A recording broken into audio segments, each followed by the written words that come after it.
बहुत समय पहले की बात है। भद्रदेश के राजा अश्वपति की कोई संतान नहीं थी। उन्होंने संतान प्राप्ति के लिए एक ऋषि से मार्गदर्शन करने को कहा। तब उस ऋषि ने राजा और रानी को बताया कि अगर दोनों मिलकर तपस्या करके मां सावित्री जी को प्रसन्न कर ले तो उनके घर एक तेजस्वी संतान पैदा होगी जो अपने माता पिता और देश का नाम रोशन करेगी। राजा और रानी ने ऐसा ही किया। दोनों ने मिलकर प्रजा का पालन करने के साथ साथ 18 सालों तक मां सावित्री जी की उपासना की, जिससे मां सावित्री जी ने प्रसन्न होकर उन्हें एक तेजस्वी कन्या के माता पिता बनने का आशीर्वाद दिया। इसके बाद महारानी एक अत्यंत सुंदर और तेजस्वी कन्या को जन्म दिया। चूंकि उस कन्या का जन्म मां सावित्री जी की कृपा से हुआ था, इसलिए राजा ने अपनी पुत्री का नाम भी सावित्री ही रखा। राजा ने अपनी बेटी सावित्री को हर प्रकार की उच्च शिक्षा दी। सावित्री भी अत्यंत रूपवती और गुणवती स्त्री थी। राजकुमारी सावित्री जब बड़ी हुई और विवाह योग्य हो गई तो राजा को उनके विवाह की चिंता सताने लगी, क्योंकि राजा को अपनी पुत्री के समान योग्य वर नहीं मिल रहा था। तब राजा रानी ने सावित्री से कहा कि पुत्री, तुम समझदार हो, हम चाहते हैं कि तुम अपने वर का चुनाव स्वयं करो। तुम जिसे अपने वर के रूप में पसंद करोगी, हमें वह स्वीकार होगा।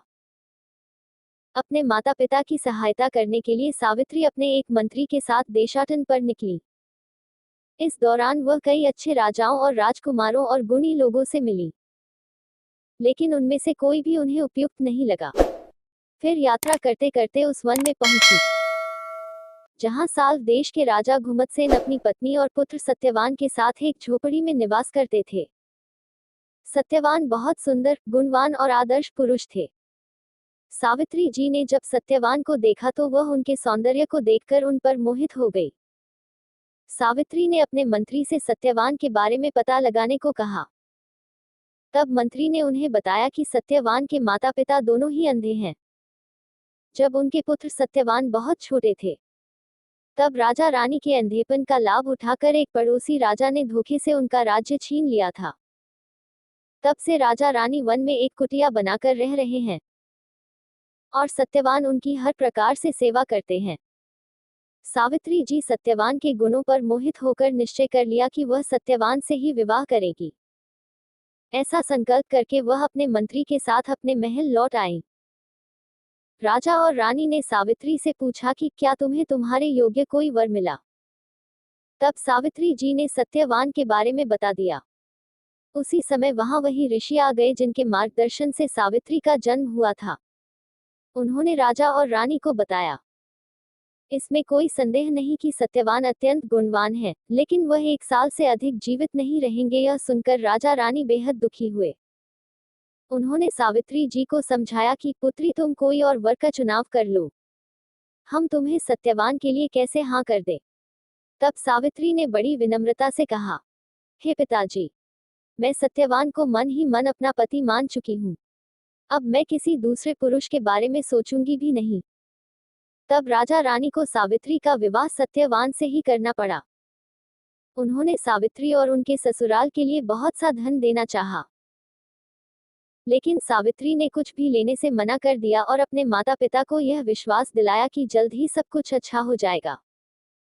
सावित्री जी ने राजमहल के सभी सुखों का त्याग कर दिया और एक आदर्श बहू तथा पत्नी बनकर अपने सास ससुर और पति की सेवा करने लगी। सत्यवान के माता पिता सावित्री जैसी बहू पाकर धन्य हो गए थे। वहीं सावित्री यह भी जानती थी कि सत्यवान अल्पायु है, इसलिए वह सत्यवान की लंबी आयु के लिए कठिन से कठिन व्रत भी करने लगी। आखिरकार वह दिन आ गया जिस दिन सत्यवान की मृत्यु होनी थी। सावित्री जी बहुत चिंता में थी। जब सत्यवान रोज की तरह लकड़ियां काटने के लिए वन में जाने लगे तो सावित्री जी ने कहा कि आज मैं भी आपके साथ लकड़ियां काटने चलूंगी। सत्यवान ने मना किया, लेकिन सावित्री जिद करने लगी। सावित्री जी की जिद पर सत्यवान उन्हें अपने साथ वन ले गए। सत्यवान एक पेड़ पर लकड़ियां काटने के लिए चढ़ते हैं कि तभी अचानक उन्हें चक्कर आने लगता है। सत्यवान सावित्री जी से कहते हैं कि न जाने क्यों आज मुझे चक्कर आ रहे हैं। सावित्री जी तुरंत कहती हैं कि आप थक गए होंगे, आप पेड़ से नीचे उतर आइए। सत्यवान पेड़ से नीचे उतर आते हैं कि तभी वह बेहोश होकर नीचे गिर पड़ते हैं। सावित्री सत्यवान को इस अवस्था में देखकर बहुत घबरा जाती हैं और जोर जोर से रोने लगती हैं। तभी सावित्री जी देखती हैं कि सामने भैंसे पर कोई देवता आए हैं, जो सत्यवान को अपनी तरफ खींच रहे हैं। दरअसल वह यमराज थे, जो सत्यवान के प्राण लेने के लिए आए थे। सावित्री जी उनसे पूछती हैं कि आप कौन हैं और मेरे पति के प्राणों को अपनी तरफ क्यों खींच रहे हैं। तब यमराज सावित्री से कहते हैं कि मैं यमराज हूँ और तुम्हारे पति की आयु पूरी हो चुकी है, इसलिए मैं उन्हें अपने साथ ले जा रहा हूँ। तुमने अपना पतिव्रत धर्म इतनी निष्ठा से निभाया है कि मेरे दूत तुम्हारे तेज के सामने न आ सके, इसलिए मुझे स्वयं ही आना पड़ा। तुम्हारे सतीत्व के तेज के कारण ही तुम मुझे भी देख पा रही हो। इतना कहकर यमराज सत्यवान के प्राण लेकर वहां से चल पड़ते हैं। थोड़ी देर बाद यमराज पीछे मुड़कर देखते हैं कि सावित्री भी उनके पीछे पीछे चली आ रही हैं। वह सावित्री जी से कहते हैं कि देवी, तुम अपने घर लौट जाओ, मेरे पीछे न आओ। इस तरह पीछे पीछे आने से कोई फायदा नहीं होगा। मैं अपने कर्तव्य का पालन कर रहा हूँ। तब सावित्री कहती हैं कि मैं भी अपने पतिव्रत धर्म का पालन कर रही हूँ। मैं अपने पति को छोड़कर नहीं जाना चाहती। मुझे रोकना असंभव है। तब यमराज सावित्री से कहते हैं कि मैं तुम्हारे पतिव्रत धर्म से बहुत प्रसन्न हूँ। तुम एक काम करो, तुम सत्यवान के प्राणों को छोड़कर मुझसे कोई भी 3 वरदान मांग लो और वापस लौट जाओ।